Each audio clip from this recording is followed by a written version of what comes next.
Sean bienvenidos a este espacio de análisis político. Hoy vamos a hablar de algo que muchos ciudadanos perciben en cada elección, pero que pocas veces se explica con claridad: las estrategias que hay detrás de las campañas políticas y de la forma en que se construye el debate público en el país.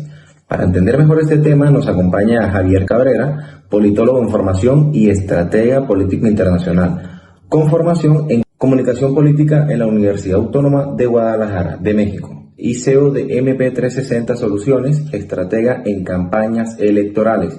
Con él vamos a analizar cómo las campañas modernas estructuran el debate político y cómo se construyen las polarizaciones y de qué manera los candidatos terminan compitiendo por el electorado de centro. Javier Cabrera, gracias por acompañarnos. Muy buenas tardes, quiero agradecer la invitación a este espacio de conversación y análisis, que creo que es muy importante que en Colombia podamos abrir esos escenarios donde los ciudadanos entiendan mejor cómo funcionan las campañas electorales, cómo se construye el debate público y cuáles son esas dinámicas que influyen en las decisiones del electorado.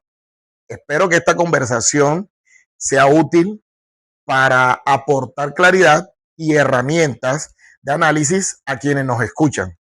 Muchas gracias, Lucho, por la invitación. Quisiera empezar entendiendo algo que muchas personas sienten, que no siempre logran explicar. ¿Por qué en cada elección en Colombia aparece terminar en una fuerte polarización? ¿Es espontáneo o hay estrategia política detrás? Bueno, lo primero que hay que entender es que muchas dinámicas que vemos en el debate público no son accidentales. Esto responde, obviamente, a estrategias políticas bastante estudiadas por esos estrategas durante las campañas, podamos decir, hoy en día, estas campañas modernas. Javier, empecemos por el principio. Mucha gente siente que el país está cada vez más polarizado. ¿La polarización es un problema que aparece sola o es una estrategia política? O sea, en esta primera fase vamos a encontrar una polarización del debate. Las campañas modernas, como se los comentaba anteriormente, muchas veces comienzan ordenando el debate en dos polos: izquierda contra derecha, cambio contra una continuidad, pueblo versus élite. Pero, ¿por qué ocurre esto? Porque la polarización tiene una ventaja estratégica. Cuando se activa la polarización, vamos a ver también cómo se activan esas emociones. Esas emociones se vuelven fuertes. Aparece el miedo, aparece una identidad o indignación. Y son las emociones ese combustible que moviliza a los votantes. En una campaña política, y más aquí en Colombia, antes de convencer el centro, esos electores que tenemos en el centro, las campañas buscan activar su base política, o sea, sus votantes, las personas que siempre han creído en ellos, los votantes de estructura. Es decir, primero se moviliza a los convencidos. Exactamente, Lucho. Una vez instalado el conflicto político, una vez generado esa polarización, cada sector busca consolidar su electorado más fiel. Es en esta etapa donde el discurso suele volverse más fuerte, más contundente, más ideológico, más radical y más confrontacional. En esta parte no se busca convencer al adversario. O sea, el candidato o el estratega político no va a querer ganar gente de derecha o gente de izquierda. Buscan algo más importante para una campaña. Aquí se comienzan a garantizar que los votantes míos salgan a votar. En política, muchas elecciones no se ganan convenciendo a más gente, sino primeramente movilizando mejor a los propios. ¿En qué momento aparece el cálculo electoral más frío? Después que las bases ya están activas y hemos fortalecido esos votantes estructurales, en la estrategia política o en esa campaña comienzan a aparecer esas mediciones que cumplen una función estratégica. Estas mediciones cumplen una función estratégica. ¿Qué tenemos con estas mediciones? Primeramente, comenzamos a medir la narrativa política, comenzamos a ver que esta narrativa política esté funcionando. Las campañas analizan datos constantemente para entender tres cosas o tres aspectos. ¿Qué conecta más? ¿Qué candidato tiene mayor capacidad de crecer? ¿Y qué sectores del electorado todavía están disponibles? En la política moderna, las decisiones se toman cada vez más basadas en los datos. Y es por eso que vemos que en muchos debates y muchas situaciones aparece la frase tan famosa de que el dato mata relato. Pero algo curioso ocurre en todas estas campañas. Candidatos que antes tenían discursos muy fuertes empiezan a moderarse. Sí, eso es completamente deliberado.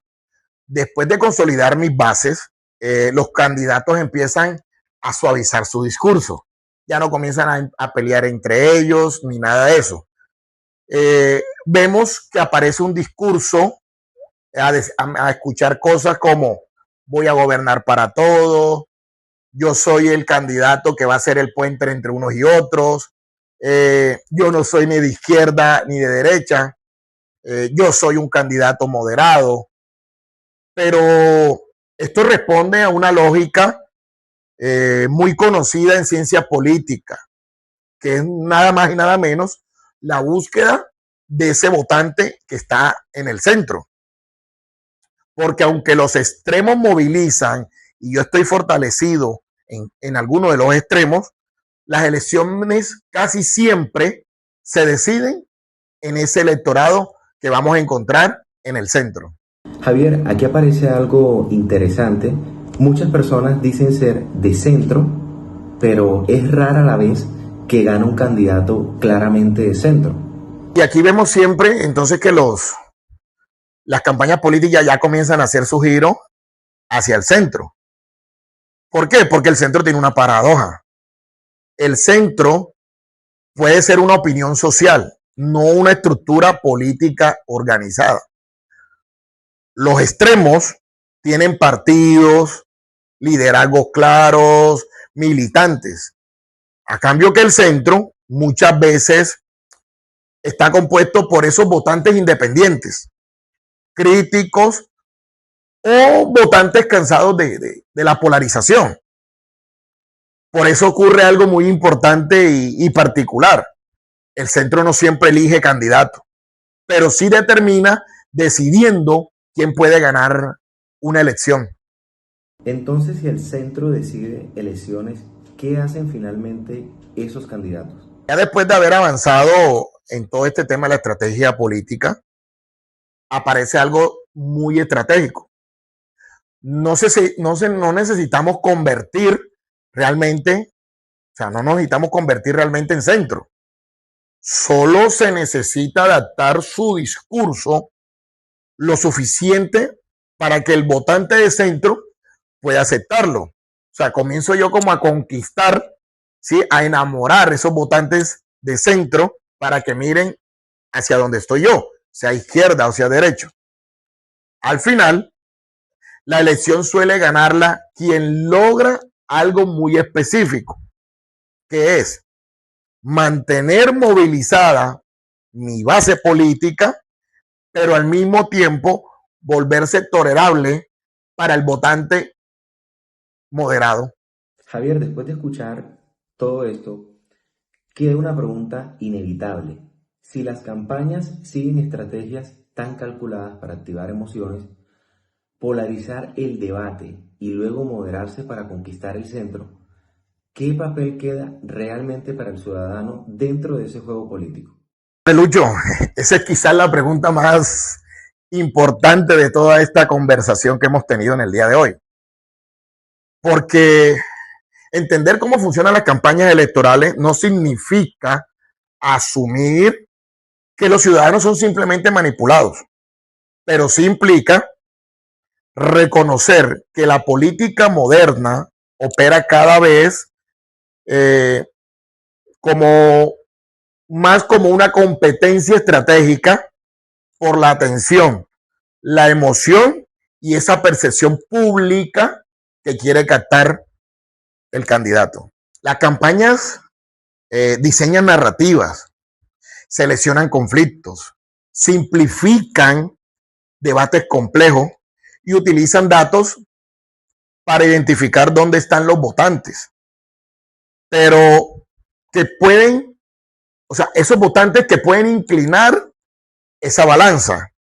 En ese proceso, muchas veces la discusión sobre las soluciones reales a los problemas del país quedan en un segundo plano. La polarización no siempre surge porque la sociedad está irreconciliablemente dividida, sino porque dividir el debate puede ser electoralmente rentable. Y ahí aparece un desafío democrático muy profundo. Cuando el debate público se estructura alrededor de emociones fuertes y confrontaciones permanentes, el espacio para las discusiones complejas, para los matices y para las soluciones de largo plazo tiende a reducirse. Por eso entender esas estrategias no es solo un ejercicio académico, es una herramienta de ciudadanía. Un elector informado puede preguntarse qué busca el discurso. O sea, este discurso, ¿qué busca explicar? ¿Un problema o simplemente movilizar emoción? Nace otra pregunta que se puede hacer el votante. ¿Este conflicto es real o está amplificado estratégicamente? Otra pregunta que suele hacerse el votante. ¿Este candidato cambió su postura por convicción o es un cálculo electoral? Y la verdad es que en últimas, la calidad de la democracia no depende únicamente de las campañas ni de los candidatos. También depende de tan exigente sea el electorado frente a ellos y que ese electorado, más que moverse por emociones, ¿sí?, vote con razón, conociendo a ese candidato. Es decir, entender cómo se fabrica una elección también es una forma de entender cómo podemos votar mejor. Exactamente. La política siempre tendrá estrategias. Eso va a ser inevitable. Pero una democracia se fortalece cuando los ciudadanos no solo reaccionan a las emociones de la campaña, sino cuando analizan, comparan y exigen propuestas reales. Porque al final, más allá de la polarización, de los datos y de las narrativas de campaña, las elecciones siguen siendo el momento en el que una sociedad decide hacia dónde quiere ir. Javier Cabrera, muchas gracias por acompañarnos en este análisis sobre cómo funcionan las campañas políticas y cómo se estructura el debate electoral en Colombia. A quienes nos escuchan y miran, gracias por acompañarnos en este espacio de reflexión. Nos encontramos en un próximo episodio para seguir analizando la política más allá de los titulares.